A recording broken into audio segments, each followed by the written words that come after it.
Boss Marathi.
Marathi यंदा all is well. कंटाळला भाऊ। Grand premiere 2 October.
Thank you so much. Thank you. Welcome again. Yeah,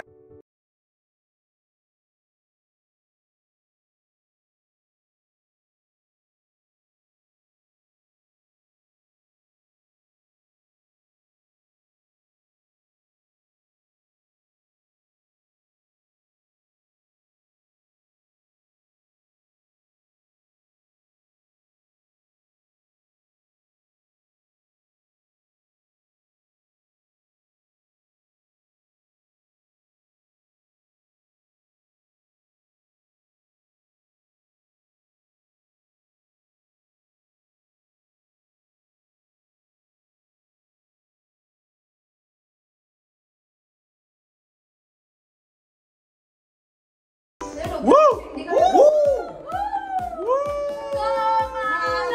I season 4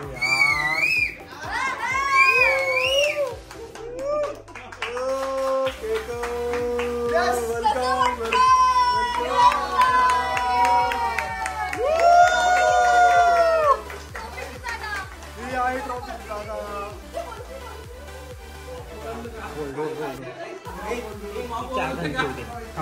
एकदा तुझं ते मनोगत अक्षय पार्टी याच्यात एकदा दाखवा ना। थांबा 1 मिनिट थांबा यार।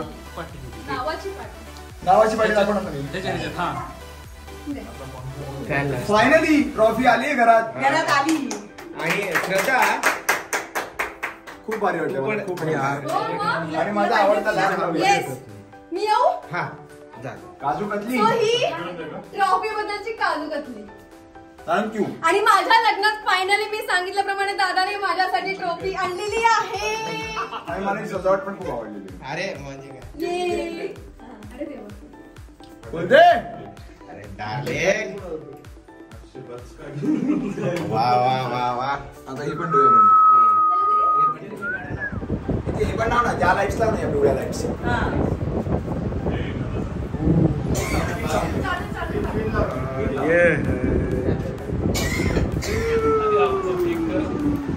पुढे हा हा चल आता आणि आणि आता पाया पडतो मी सगळ्यांचे पडतो. अरे आधी देवाला नमस्कार करते. असाच मोठा वाजू. ट्रॉफी आली पप्पा. इकडे आपला व्हिडिओ आहे. छत्रपती शिवाजी महाराज की जय. खूप भारी वाटतंय का? कुठेही लाईट्स नाहीये झोपायला आता त्रास नाहीये. कॅमेरा आहेत. आमचे कॅमेरे आहेत सध्या. माझ्या पेंटिंग्स पण आहेत आज. सो खूप हॅपी आहे आणि सगळे आलेत माझे. खरंच थँक्यू सो मच. इतक्या दिवसानंतर मी माझी माणसं बघतोय. नाही तर त्या घरात एवढंसं ऊन पण नव्हतं दिसत. ना रात्र कळायची ना दिवस. एक किरण होता ना पण एक मोठा किरण होता तो. पण एक खरंच खूप कमाल, खूप भारी वाटलंय मला. तुम्ही खरंच आलात आणि खूप भारी म्हणजे लय वाटलंय. आणि I love I love you फक्त तुमचाच आहे. बापूस तिकडे पण रिक्षा होती आपली. भारी वाटलं रे. भारी वाटलं. एव्ही बघून मी ब्लँक होतो.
आलेलं आहे आणि थँक्यू सो मच. मी फक्त तुमचा आहे आणि ज्यांना कोणाला काही गोष्टी पटल्या नसतील तर त्यांना मी मनापासून दिलसे सॉरी म्हणतो आणि त्यांना प्लीज विनंती करतो की त्यांनी मोठ्या मनाने मला ॲक्सेप्ट करावं आणि त्यांच्या हृदयात एक छोटंसं का होईना पण घर द्यावं.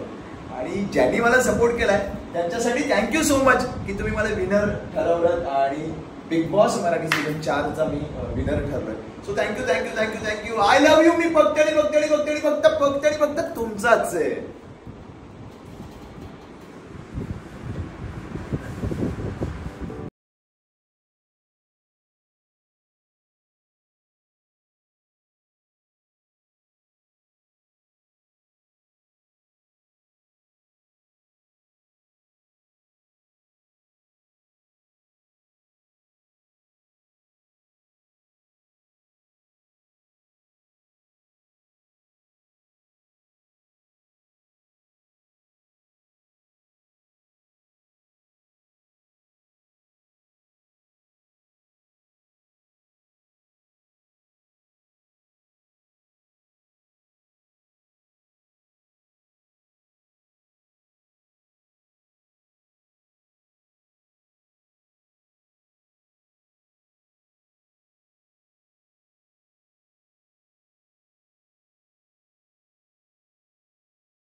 नंतर मग पेंटिंगची आवड असल्यामुळे आईवडिलांनी कधीच मला फोर्स नाही केला.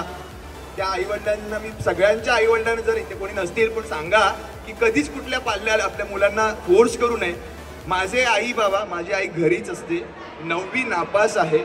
मी अभिमानाने सांगतो माझे वडील सुद्धा रिक्षा चालवतात, पण त्यांनी एकदा सुद्धा मला कधी फोर्स नाही केला की या क्षेत्रात जाऊ नको, या अमुकच कर तमुकच कर. सो मी आज जे काही आहे ना किंवा उद्या जे काही असेल हे फक्त आणि फक्त त्यांच्यामुळे असेल.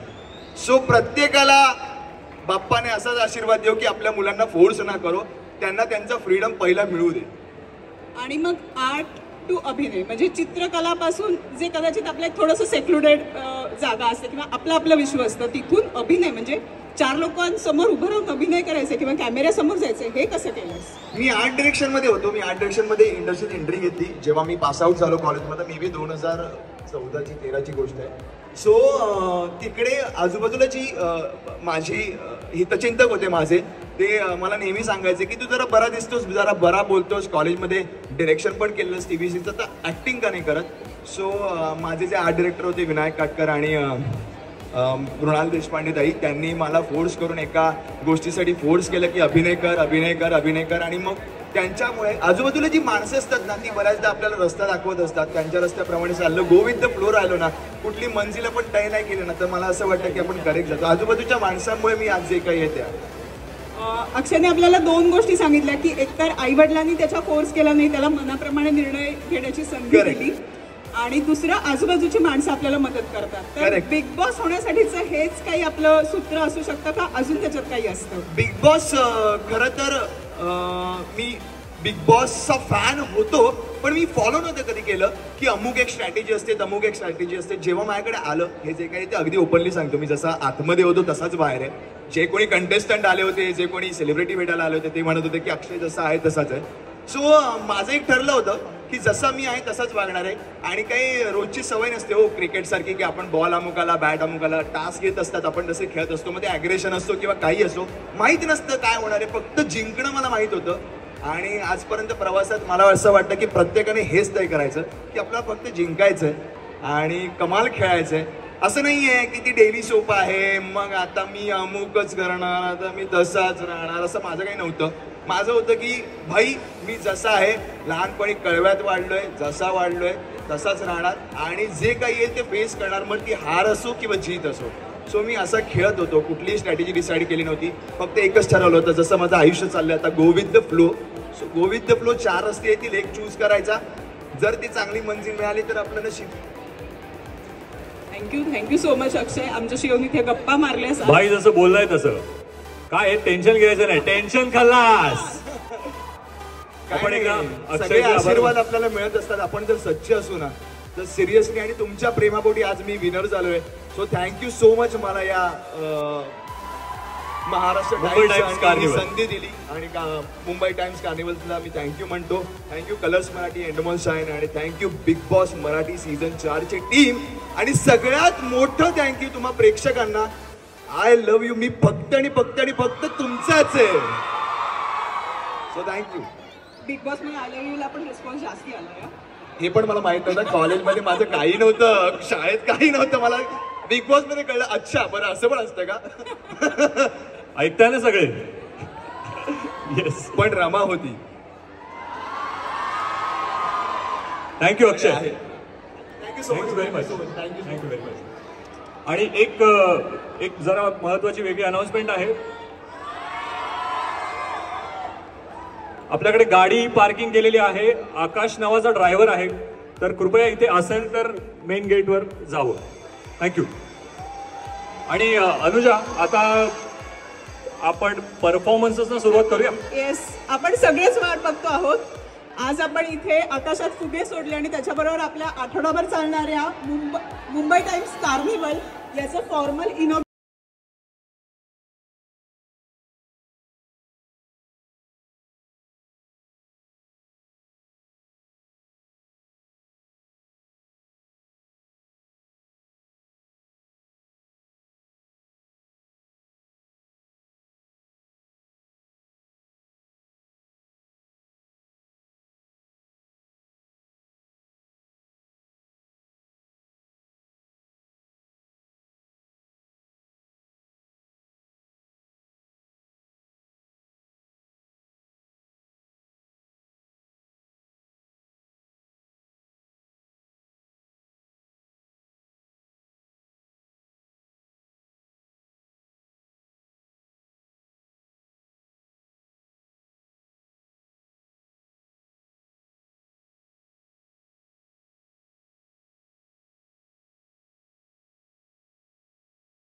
लाटला माहिती वरती झाली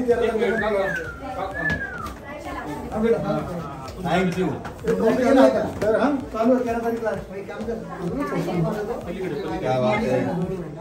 एकच मिनिट मी शूज काढतो. आई आई आता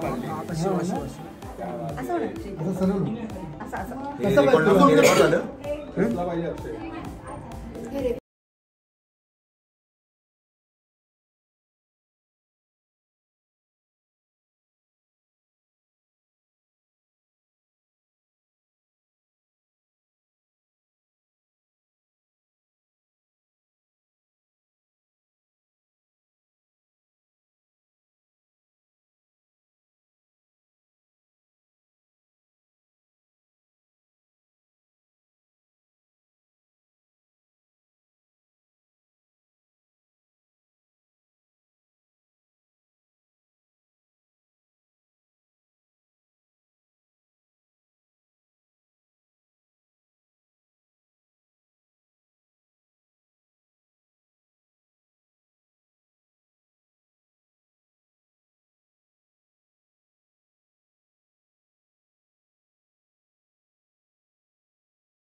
येते केळकर गाडीचं इक्वेशन जमेल का तुम्हाला? अरे मिरर बंद पडले की काय? उघडत नाहीये. ते केले असतील.